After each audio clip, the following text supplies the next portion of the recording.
Social ட்ரிங்க்ன்றது எல்லாருக்குமே ஒன்று இருக்கும். அப்படி அவர் இருந்திருக்காங்க. அதனால இப்படி உடம்பாகுமா சொல்லுங்க பார்ப்போம்.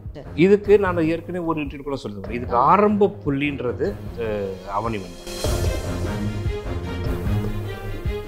நான் கேட்டேன், சார் இது என்ன சார் அப்படி ஒரு அவனிவன், அது ஒரு காவியம் அப்படி நீங்கள் பண்ணியிருக்கணுமா? ஏன் சார் அவர் பாலாசார் என்ன சார் கடவுளா? விஷால் சாருக்கு தெரியாதா சார் இதனால இந்த விளைவுகள் வரும் அப்படின்னு சொல்லிட்டு? ஏன்னா ஒரு நடிகருக்கு அவரோட உடல் தான் மெயினே, அதை வச்சுதான் அவங்க சம்பாதிக்கிறாங்க. அப்ப அவரோட டாக்டர் எல்லாம் கன்சல்ட் பண்ணலையா? இது வணங்கான் படம் பாலாசாருக்கு கடைசி படமா அமைந்தால் அதற்கப்புறம் கிட்டத்தட்ட எத்தனை பேர் அவர் மீது குற்றம் சாட்டுவார்கள் என்று நீங்க பாருங்க.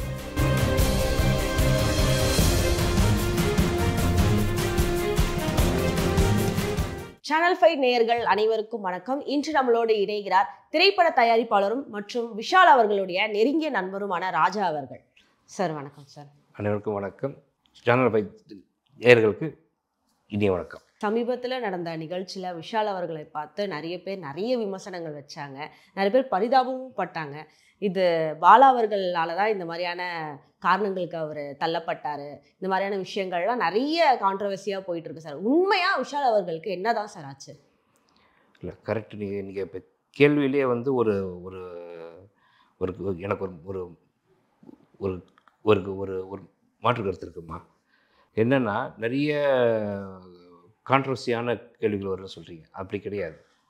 சினிமா நேயர்கள், நான் சொல்கிறேன், நான் விஷாலுடைய ரசிகர்கள் மட்டும் நான் சொல்ல வரல, சினிமா ரசிகர்கள் அனைவருக்குமே அந்த இன்டர்வியூ பார்த்து உள்ளம் கலங்குச்சு. என் உள்ளம் எப்படி கலங்குச்சோ அதே உள்ளம் உங்களுக்கு எப்படி கலங்குச்சோ அதே உள்ளம் சினிமா ரசிகர்கள் அனைவருக்கும் கலங்குச்சு. இதை ஒரு சில அவங்களுக்குலாம் என்ன எத்திக்ஸ்ன்னு தெரியல, எந்த நேரத்தில் எதை பேசணும்னு தெரியல. அப்படியான ஒரு சில பேர் அவங்களுக்கு எனக்கு ரொம்ப ரொம்ப மன வருத்தமாக இருக்குது. எந்த நேரத்தில் எதை பேசணும், எப்படி இருக்கணும், அவங்க யோக்கியமானது முதல்ல பார்க்கணும். நம்மளாம் யோக்கியமாக ஃபஸ்ட்டு அவர் மேலே ஒரு குற்றச்சாட்டு வைக்கிறோமே அப்படின்றது என்ன? ஒரு ஒரு உச்ச நட்சத்திர நடிகர், ஒரு பார்ட்டி இருக்கும், போர்க்கரு, எல்லாருக்கும் ஒரு சின்ன சின்ன விஷயங்கள் இருக்கும். அது யாருக்கு இல்லை இன்னைக்கு? யாருக்கு என்ன இது பண்ணலை? ஒரு சோஷியல் ட்ரிங்க்ன்றது எல்லாருக்குமே ஒன்று இருக்கும். அப்படி அவர் இருந்திருக்காங்க. அதனால இப்படி உடம்பாகுமா சொல்லுங்க பார்ப்போம். கண்டிப்பாக இப்படிலாம் கிடையாது. அதனால் ஒன்றும் இல்லை. என்னென்னா, அவர் மேலே குற்றச்சாட்டு வச்சிருக்க ஒரு சில பேர் இன்றைக்கி அவர் மேலே பயங்கரமான எல்லாருக்குமான ஒரு அனுதாபமும் அது எப்படி சொல்கிறது, அனுதாபம் சொல்ல தெரியல. அவர் மேலே ரொம்ப ஒரு சினிமா ரசிகர்கள் எல்லாருக்குமே வந்து மனவலி இருக்குமா.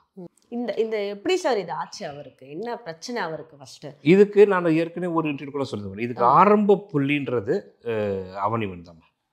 அந்த ஆரம்ப புள்ளியிலிருந்து நாங்கள் அவர் கூட கிட்டத்தட்ட ஒரு 7 ஆண்டுகளும் பயணிச்சுட்டு வரோம். 8 ஆண்டுகள்.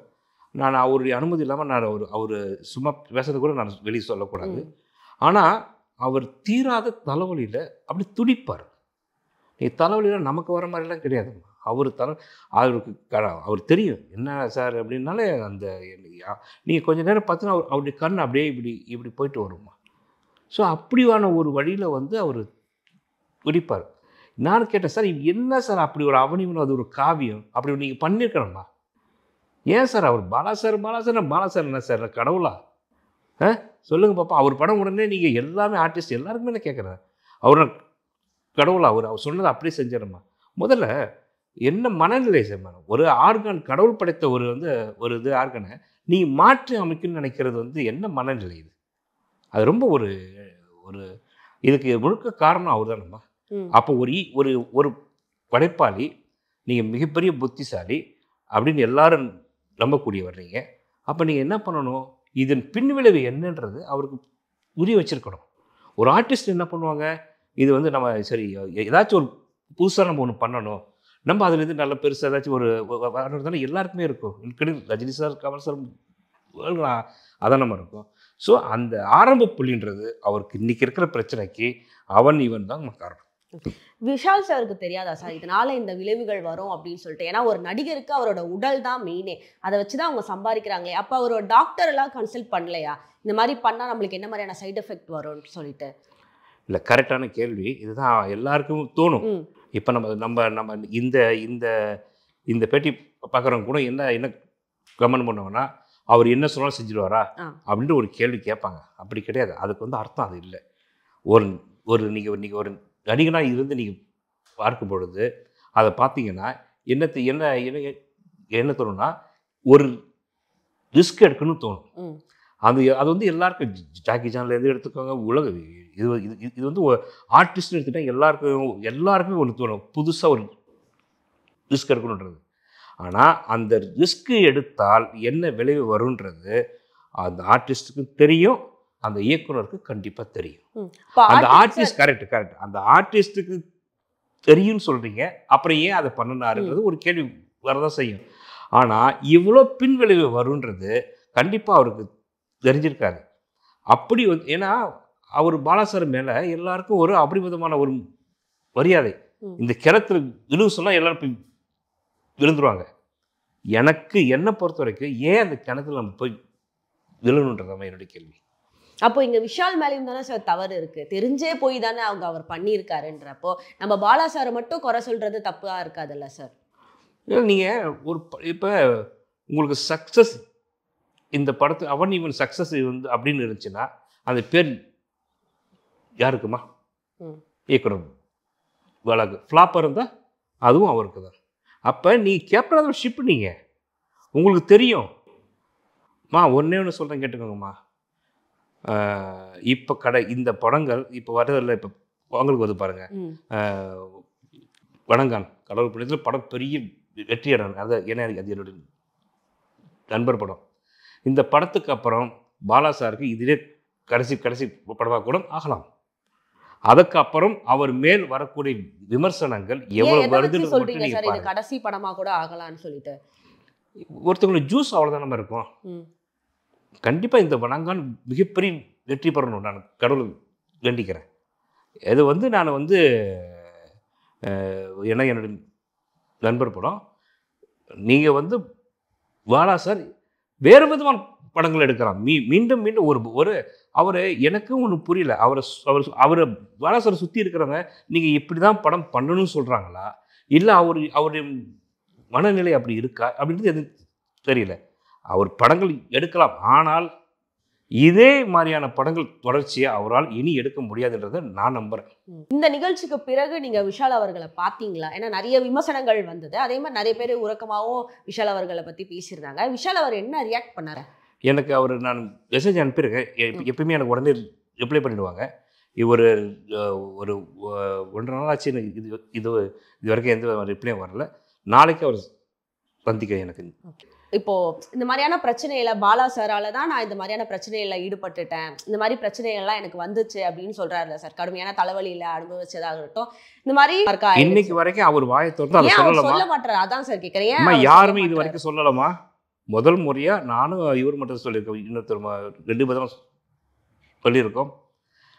இது வணங்கான் படம் பாலாசாருக்கு கடைசி படமாக அமைந்தால் அதற்கப்புறம் கிட்டத்தட்ட எத்தனை பேர் அவர் மீது குற்றம் சாட்டுவார்கள் என்று நீங்கள் பாருங்கள்.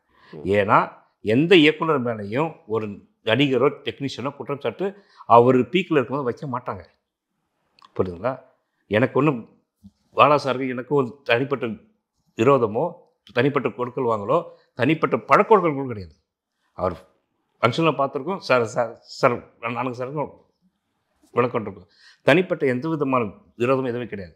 நான் விஷால் சார் மேலே வைத்திருக்கிற அபரிவிதமான அன்பும் பாசமும் என்னை இப்படி பேச வைக்குது. என்னால் கூட இருந்து பார்த்தனால அவர் எதனால் பாதிக்கப்பட்டார்ன்றதை முதல் முறையை நான் வரந்திருக்கேன். ஓகே, இப்போ அவருக்கு இந்த சைடு எஃபெக்ட் நரம்பியல் பிரச்சனையால் வந்த பிரச்சனைகள்னு தெரியுது சார். இப்போது சென்னையிலேயே நிறைய ஸ்பெஷலிஸ்டெல்லாம் பார்த்து அவரை மீட் பண்ணி அவரோட சிகிச்சை பெற்றிருக்காரு. லண்டன் அந்த மாதிரி ரஷ்யாலாம் போயிட்டு அவர் பண்ணியிருக்காரு. பட் இன்னுமா அது சரியாகலை சார்? அவ்வளோ ஒரு கடுமையான பிரச்சனையாக இருக்கா? அம்மா, எல்லாருக்குமே ஒரு விஷயங்கள் வந்து எல்லா மெடிசனுமே எல்லாருக்குமே வந்து முழுமையாக குணப்படுத்துன்றது யாராலையும் சொல்ல முடியாது. அது உங்களுடைய அனுபவத்திலும் பார்த்துருப்பீங்க, என்னுடைய அனுபவத்தில் நான் பார்த்துருப்பேன். ஸோ அப்படியான ஒரு விஷயங்கள் வந்து அவர் உடம்புக்கு வந்து அதை வந்து அடாப்ட் பண்ணிக்கலை. அவர் வந்து ஆயுர்வேதிக்கும் பண்ணினாங்க, அலோபதியும் பண்ணினாங்க, பண்ணிகிட்டே இருக்காங்க. மீண்டும் மீண்டும் புரட்சி தளபதி விஷாலாவே சண்டைக்குழு விஷாலா நமக்கு வந்து தோன்றுவார். நான் ஆண்டோட வேண்டிக்கிறேன். கண்டிப்பாக அது அப்படி ஒரு நடக்கும். ஆனால் வந்து இப்போ அவருடைய ட்ரீட்மெண்ட்டில் இப்போ இடையில ஒரு 6 மாத காலத்தில் ஏற்பட்ட ஒரு பிரச்சனைக்கு வந்து ரொம்ப, அதாவது எப்பயுமே ஒன்று என்ன சொல்லுவாங்கன்னா, ஒன்று நடந்துட்டு வரும்போது ஒரு இடத்துல டப்புன்னு வெடிக்கும் பார்த்தீங்களா? ஸோ அப்படியான சுச்சுவேஷன் இப்போ இருக்குது. நீங்கள் சொன்ன மாதிரி இது விஜயகாந்த் சாரையும் விஷால் சாரையும் கம்பேர் பண்ணுறாங்க. எவ்வளோ பேர் கம்பேர் பண்ணுறாங்க. அது எங்களுக்கு மன வலியும் மன உளைச்சலையும் ரொம்ப கொடுக்குது. ஏன் அப்படி நீங்கள் கம்பேர் பண்ணுறீங்க எங்களால் சொல்ல முடியல. எங்களுக்கு ஒரு பயம் வருது. ஒருவேளை அப்படி ஆகிடுமோ? அப்போ எங்கள் மனசு எப்படி பதறுது இல்லை? எப்படி பதறுது எங்களுக்குலாம்? அப்போ எப்படி இருக்கும் எங்களுக்கு? அது வந்து அப்படியே ஏதாச்சும் ஒன்று ஆயிடுச்சுன்னா அப்படின்ற ஒரு அம்மா அவர் கூட நீங்கள் பயணித்தீங்கன்னா அவருடைய நல்ல உள்ளம் உங்களுக்கு புரியும். எல்லாரும் சொல்லுங்கள், நீங்கள் என்ன இப்படி இவ்வளோ தூரம் பேசுங்க, 1000 விமர்சனங்கள், அதெல்லாம் குப்பைங்க, தூக்கி போடுவாங்க. விமர்சனங்கள் தூக்கி போடுவோம். ஒரு மனிதர் பழகும்போது அவர்கிட்ட நீங்கள் பழகிட்டீங்கன்னா அவருக்கு நல்லது செய்கிற, நல்லது தவிர அவருக்கு கெட்டது செய்ய அவருக்கு தெரிய வேறு விஷயமே அவருக்கு தெரியாத மாதிரி நல்லது தான் அவர் செய்வார். சார், இதில் ஒரு நிறைய பேருக்கு ஒரு கேள்வி ஒன்று இருக்குது சார். நடுவில் அவரோட என்கேஜ்மெண்ட் ஃபோட்டோஸ்லாம் வெளிவந்துருந்துச்சு. அதெல்லாம் என்ன ஆச்சு அப்படின்ற ஒரு கேள்வி இருக்குது சார். ஹைதராபாத் நாங்களும் போயிருந்தோம். அது அவருடைய பர்சனல், அவருடைய குடும்ப விஷயங்கள், அதை பற்றி ஒன்றும் பெருசாக ஷேர் பண்ணிக்கல. திருமணம் நடக்கும்னு தான் நாங்களும் நம்பிட்டு இருந்தோம். அது இடையில ஏதோ ஒன்று அதை பற்றின விஷயம் தெரியல. ஓகே சார், உங்கள் நேரத்தை எங்களோட பகிர்ந்தமைக்கு நன்றி.